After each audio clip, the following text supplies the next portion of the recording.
In this week's clip, we're exploring the concept that friction with potential customers is an indication of opportunity in disguise. Here's the clip. Yeah, I see what you mean. I'm curious though. I see that as a positive. Do you see that as a positive or a negative?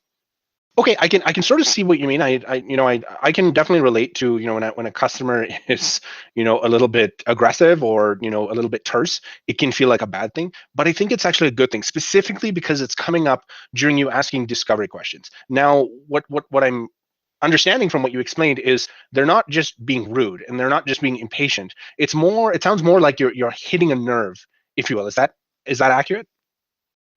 I understand. I understand how you might look at that as a bad thing. What I'd encourage you to do is try and have a little bit of a different perspective on it. So what I want you to think about a situation where you're a doctor and the customer is the patient, and they're coming into you and they're saying, "Hey, my arm's hurting," and you're lightly touching their arm. When you get to the spot that hurts, they're going to go ow, or yeah, it really hurts. Their tone, their demeanor is really going to change. Now, I think the situation you described is very similar to that. I think when you're having your discovery conversations, you're really hitting a nerve. And it's not necessarily a bad thing. I know a lot of people that shy away from confrontation, look at that and might think it's a bad thing, but I actually think it's a good thing, because I think what that's doing is that's giving you an insight into where the opportunity lies. Right now, a lot of people look at friction in relationships, in business, professional, personal, as a bad thing. It's actually an indicator of where improvement can be made. Right now, if you're looking at it as B2B specialist, you're going in to talk to other businesses. When you uncover this friction through doing your discovery, what you're actually uncovering is opportunity. It's actually an indicator of if you're able to improve or reduce or eliminate that friction within their business, there's a lot of opportunity there. You can create a lot of value. And in turn, because you're creating a lot of value, you can capture a lot of that value for yourself. Right? Does that make sense?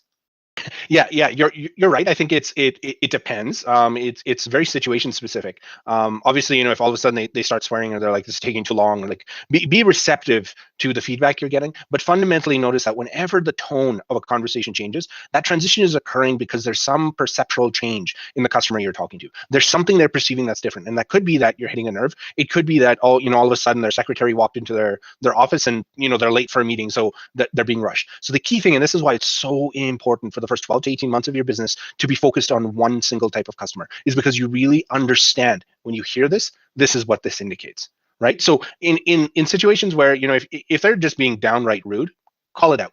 Call it out and ask them to explain why they're acting that way. Generally, in calling it out, you're going to get a lot of insight. You're going to get a lot of feedback that you wouldn't previously get. Rather than just acting offended and being like, you can't talk to me like that, just call it out and be like, hey, I think I might have said something that upset you. What I want to understand is what it was, because that wasn't my intention. Right? And generally, you'll start to get an explanation from them. They'll try and justify their behavior, and in them justifying their behavior, they're going to give you insight into what it is. So one example might be, you could be asking them, how many new customers they've closed in the past week, and they could feel very self-conscious about that, right? And they could just respond with, that's not relevant. I'm hiring you to do Facebook ads for me. Why is it relevant how many customers we've closed in the past week? That's why I'm hiring you, right? You can be like, okay, I understand that I may have positioned that question in a way that came off a little bit obtrusively. What I'm trying to really understand is how many you've closed in the past week because X, right? And see kind of the response you get back, right? And ask them straight out, hey, you know what? I noticed you responded a little bit aggressively, and that's not my intent. I didn't mean to offend you. Can you tell me a little bit more about why that happened, right? And you'll get some. You might not get the exact answer, but you'll get a lot of data points around what the answer is. And again, that's why it's important to really know your customer, because you'll know kind of the surface level issues from the deep rooted issues. Does that make sense? Yeah, I think the key thing is to do your best to always ask questions, always speak to them with compassion and empathy.